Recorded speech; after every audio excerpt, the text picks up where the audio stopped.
Good afternoon, super friends, and welcome to the Saturday, May 25th edition of the Sacred News and Weather. Thank you so much for being here with me today.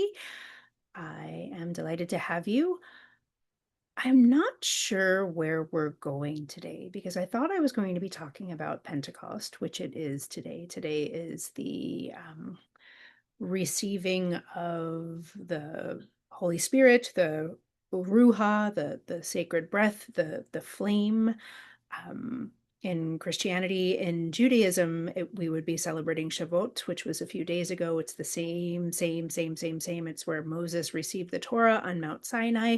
It is really not about religion at all, so much as it's about the frequency of Gemini, of Sivan, which is the frequency of receiving. So I thought I was going to be talking about receiving today, uh, but I just sat down here and I got something else. So we're going to see what that something else is. I heard Dharma. Um, so I'm not really sure what's going to happen. So what I'm going to do is tell you my little preamble, which is take what resonates, leave the rest behind, and know that these messages are timeless. And then I'm just going to close my eyes and see what wants to come.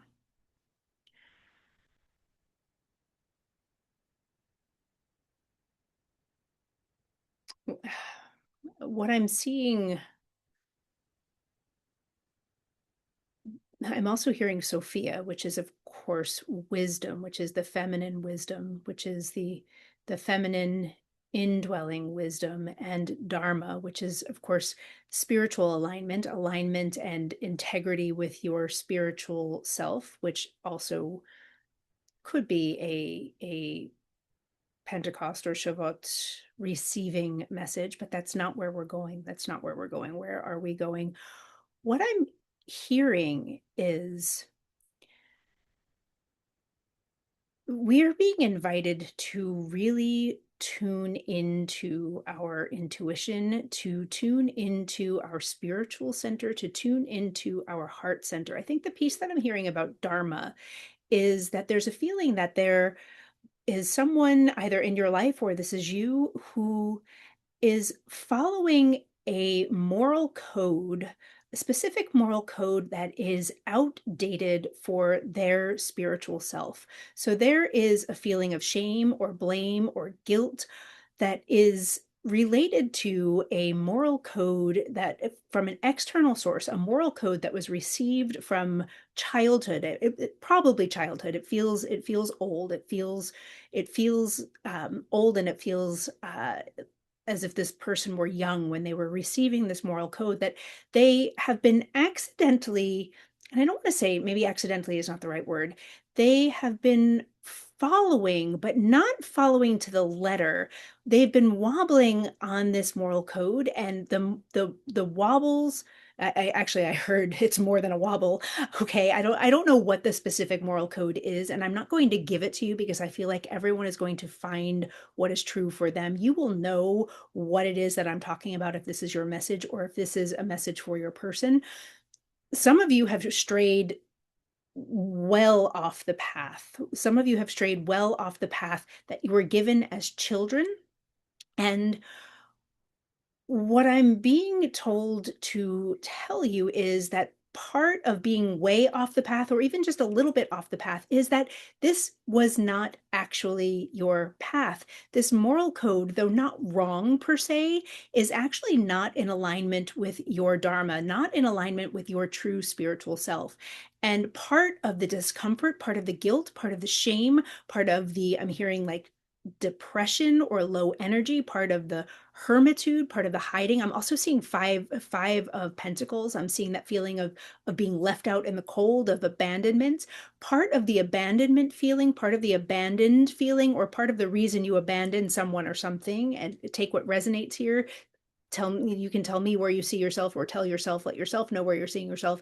You are either abandoned or you are feeling abandoned, and it's related to the guilt and shame that you're feeling for an outdated moral code in your system. What I'm being shown is that you are being invited into a spiritual up level, a spiritual, like, I'm hearing upbringing, but that's not well, Actually, I'm going to pause there. What does that mean? What does a spiritual upbringing mean? The feeling is that there are people around you who are actually trying to wake you up, raise you up, open your eyes, help you to see. Some of you might be reading, some of you might be watching videos like this, some of you might be watching other reels and things to up level your spirituality in a way that's in alignment for you. So part of what the other piece that I'm hearing here is that some of you are following moral codes from religious structures from childhood that are no longer in alignment with your Dharma, with your spiritual integrity. And you're having difficulty shedding those beliefs as well, and or finding your new and true religion is what I'm hearing. And this has nothing to do with organized religion. I'm talking about your spiritual integrity, your spiritual alignment. There's a feeling of inviting yourself into being open to listening deep within yourself, listening deep into what I call the eye of the heart, to the voice of your intuition, to the voice of that magical place in your being where your divinity meets your humanity, listening from the lens of the heart, which is the truth. In Kabbalah, Tiferet is truth. It is the heart. It is gold. It is the untaintable element. It is your truth. It is your truth. And you're being invited to really attune yourself to what is true for you, to find this new moral, not moral code, to find your new Dharma, to find your new spiritual integrity. It feels like it's a part of your up leveling. I'm going to pause for a second because I need to cough. Okay, sorry about that.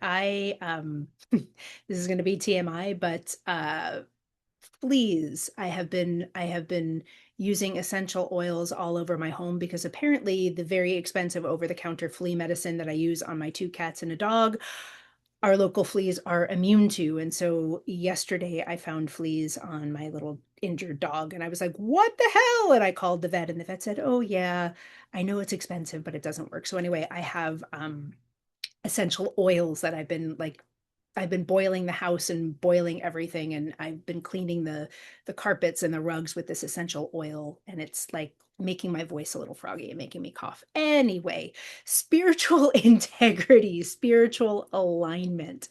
Where was I? I was talking about how you are being encouraged to tune in, to turn inward, and to also allow yourself to be raised up by whatever it is that you are doing. Some of you are reading, some of you are watching videos. As I said, I'm not going to repeat myself. I do that enough just as I'm channeling because I can't stop myself while I'm channeling. What else is here?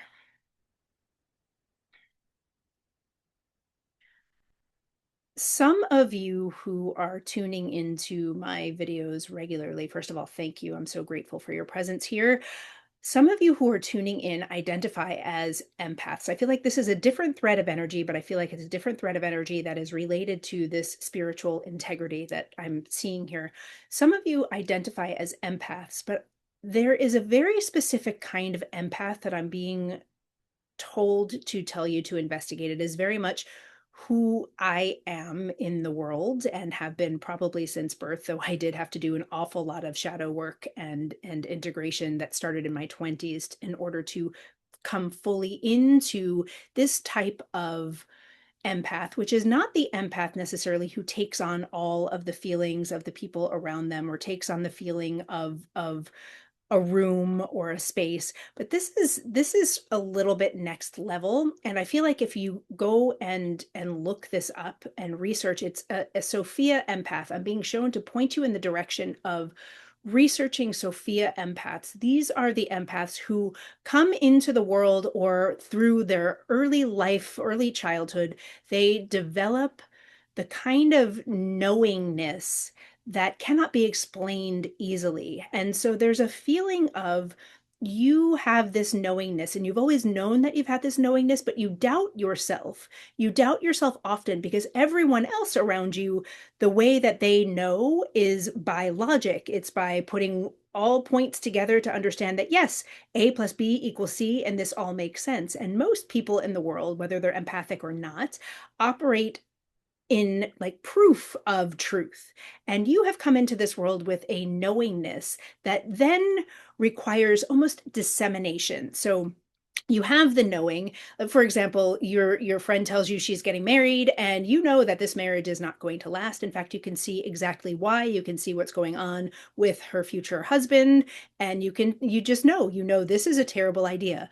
And you know this in your bones. But if you were to say to your friend, this is a terrible idea, there is no logical evidence that you could point to tell her why this is a terrible idea, because so far, everything on paper, so far, everything you know of their relationship looks absolutely fine. But there's this knowingness in your being that says, this is not going to last. And sure enough, 4 years later, your friend comes to you and says, my husband's been cheating on me, blah, blah, blah, la, la, la. And you're like, yeah, here it is. So I don't know why this is coming through and why it's coming through in relationship to spiritual integrity.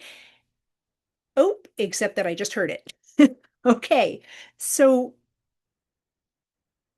some of you have people in your life who are having difficulty understanding your spiritual path.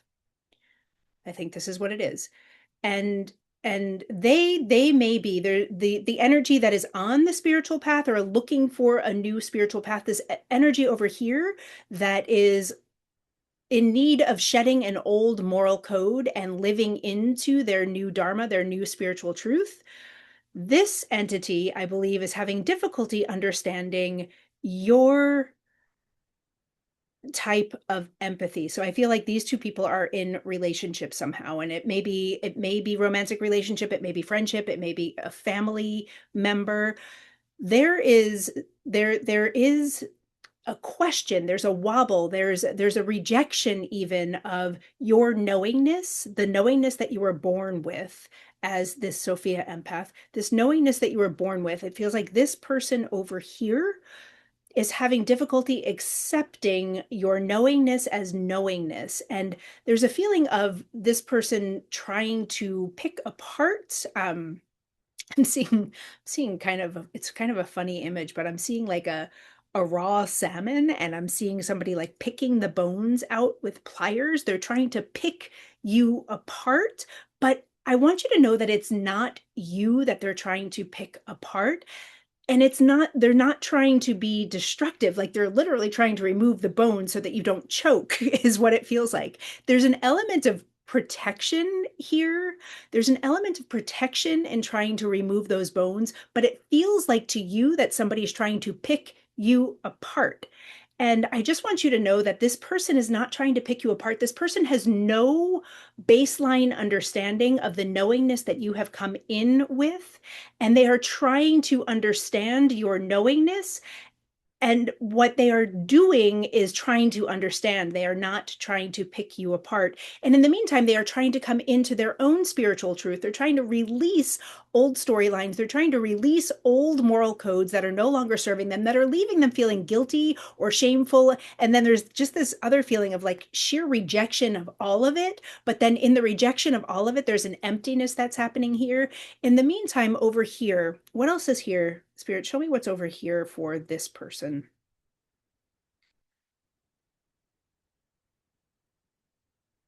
What I'm hearing for this person over here, or what's between these two people, because I think that that's what actually is coming through. What's between these two people, this person may not understand your need, or this energy's need for space, not physical space, though I just heard, I stand corrected. Yes, physical space, but more energetic space. Energetic space. Okay, so here's what I'm hearing. So traditional empaths will say that they need a lot of alone time to decompress, to shed the energy of other people. That is not what happens over here with you. Yes, there's some of that, I need to shed energy, but you learned how to do that a long time ago. You learned how to shed other people's energy. You already have a process for that. What you need alone time for is really for the integration of the knowingness. Remember, I said there was like this dissemination that happens. What you are in need of time and space for, and it's not necessarily physical space. What I'm seeing is just energetic space. You need energetic space for quiet time in order to unpack the knowingness. So you have the knowingness, and then all of the signals that your body was reading without even knowing how it was reading it. There's that image of a sea anemone just taking all of the energy in, taking all of the information in and coming into the knowingness. What you are using your quiet time for, what you are in need of quiet time for, is the unpacking of the dissemination of it. Well, how do I know that? Show me how I know that.